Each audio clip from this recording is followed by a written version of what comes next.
నిన్న జరిగిన సంఘటన కూడా మీకు తెలుసు.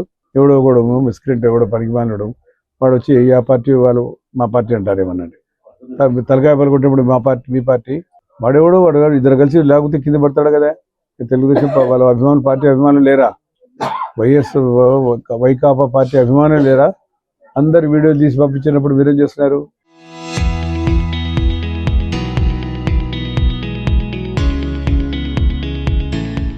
వాడు ఏమైనా పట్టుకొని వాయిదకి ఈ పార్టీ వాడే కదా వాడు ఎట్లా కొడతారు అని చెప్పి అవేం లేదు. ఏమనంటే మా మీద నెత్తినేయాలా, ఆ ప్రభుత్వానికి చెడపేరు తీసుకురావాలా, జగన్ గారితో సంతృప్తి చెందరా? జగన్ ఎట్లాంటోడు? నాకు బాగా ఒక సినిమా మర్చి వచ్చింది నాకు. దాన్ని ఆత్మబలం అనే ఒక సినిమా ఉంది. అందులో జగ్గ క్యారెక్టర్ జగన్ క్యారెక్టరే, సేమ్ క్యారెక్టర్. ఎందుకు ఆ సినిమాలో అతను మర్డర్ చేసి తానంతగా ఆత్మహత్య చేసుకుని ఇంకొక నాగేశ్వరం మీద నెపం వ్యాపారం చేసినట్టు ఈయన కూడా అంతే. వాడు బీరుబాగులు కొట్టుకొని మా మీద నెపం చేస్తే ఎట్లా? చంద్రబాబు ఫారూక్ ఏం సంబంధం? మా పార్టీకి ఏం సంబంధం?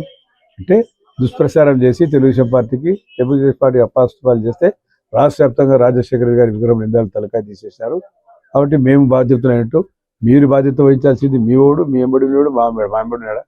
నా ఎంబడి నేను ఎంబడేటట్టు తీసుకొని తెచ్చుగా నేను ఎప్పుడు కూడా నేను కూడా ఎవడు కూడా ఎక్కడ ఫోటో తీసుకుంటే పెళ్లిలో పేరెంటాలు కలుస్తాం, ఎవడు కలుస్తాడు ఎందుకు. కానీ ఎందుకు ఆ పని చేశాడు? ఎందుకు చేసినారు మీరు? మీరే చేయించి మానేతినేసి ఎట్లా? ఇది చాలా దుర్మార్గం. ఇది ప్రీప్లాన్డ్. ఇది ప్రీప్లాన్డ్గా తయారు చేసి ఒక ప్లాన్ అంతా తయారు చేసి ఎక్కడ చేస్తే బాగుంటుంది, ఏం చేస్తే బాగుంటుంది అని చెప్పి చేసి పట్టపగులు. అది ఏదో అర్ధరాత్రి కూడా చేసినట్టే పట్టపగులు ప్రజలు చూస్తున్నాం. కానీ మీ పార్టీ అభిమానులు లేరా? అంత సెంటర్ నిందాలు మెయిన్ సెంటర్ అదే కదా. అందులో వీడియో తీసి మళ్ళీ అందరూ పంపించినారు. రాజశేఖర్ ఇది తలకాయ తీసేసారని. మీరు తీసేసి తలకాయ అయింది. రాజశేఖర్ అంటే మీకు అభిమానం ఎంతుందో మాకు తెలిసిపోయింది. కాబట్టి జగన్ది క్రియేషన్ అంతా ఈ అలవాటు ఉంది ఆయనకు. ఇంతకుముందు దెబ్బ తగిలించడం మీరు చూసారు కదా. ఒకరోజు ఈ పక్క ఉంటే దెబ్బ, ఈ రోజు దెబ్బ తగ్గుతుంది. అదే మన తెత్తగాలే తెల్లవారితే ఈ పక్క ఉండే, అది మనుషుల రోజు ఈ పక్క ఉంది. అట్లా ఈ డ్రామాలు. ఆ కత్తి కొడితే ఆ రోజు తెలుసు కదా, అది గీసుకో కోడి కత్తి అది గీసుకొని పోలే. ఆయన అంతగాని గీసుకున్నాడు, ఆయన రక్తం కారిందంటే ఆయన హత్య జరిగి ఇంతదంతా హత్య చేస్తారా? కాబట్టి ఇది మొదటి నుంచి కూడా క్రియేషన్ ఉంది. నీ క్రెడిబిలిటీని కాపాడుకో. నీ చెల్లెలు అడుగుతున్నారు, చెప్పాను కేకలు ఇస్తున్నారు. సొంత చెల్లెలు, నాయన పుట్టిన వాళ్ళు. ఆ షర్మిల పాపం లబ్బో కొట్టుకుంటా ఉంది. ఆస్తి పనిచేయడం లేదని. ఆస్తి పాత రోజుల్లో నరసింహులు ఉన్నాడు అనుకుంటా. రాజశేఖర రెడ్డికి ఏం ఆస్తి ఉన్నది? 2022లో రాజశేఖర రెడ్డి గారికి హైదరాబాద్లో ఆస్తి తప్పనించి ఏమీ లేదు. అది అమ్ముకున్నాడు. అమ్ముకుంటే ఫైల్ నా దగ్గరకు వస్తే ఏం చేయాలి? ముఖ్యమంత్రి దగ్గరికి పోతే ముఖ్యమంత్రి గారు ఏం చెప్పారంటే అది హైకోర్టు సుప్రీంకోర్టులో వాళ్ళ పరమైనట్టుంది, సస్తాడు ఇచ్చేసేయండి. క్యాబినెట్ కూడా అప్రూవ్ చేసాం. అప్పుడు ఆయనే స్వయంగా నేనే మాట్లాడాను రాజశేఖర రెడ్డి. ఆయన లేడు కాబట్టి చెప్తాడు. నేను చాలాసార్లు ఆ పాత క్లిప్పింగ్స్ తెలుస్తాయి చెప్పినానా.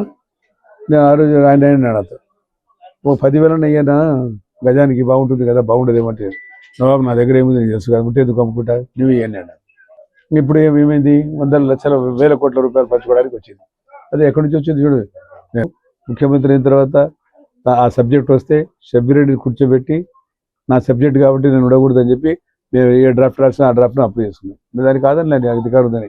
ఇప్పుడు 5,000 కోట్లు ఎక్కడి నుంచి వచ్చినాయి? మళ్ళీ ఎట్లా కొట్టేస్తారు మీకు అంతా తెలుసు.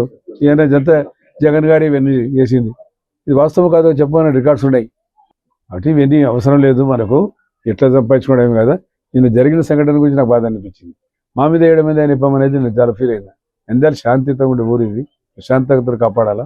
నేను ఎట్లా కాపాడుకుంటూ వస్తున్నాము మేము. ఎందాలు శాంతియుతంగా ఉండాలని చెప్పి బయట నుంచి వచ్చి రాజకీయాలు చేసి ఇక్కడ చేయడం అనేది మంచి పద్ధతి కాదని చెప్పి తెలియజేసుకుంటా. నమస్కారం అందరికీ.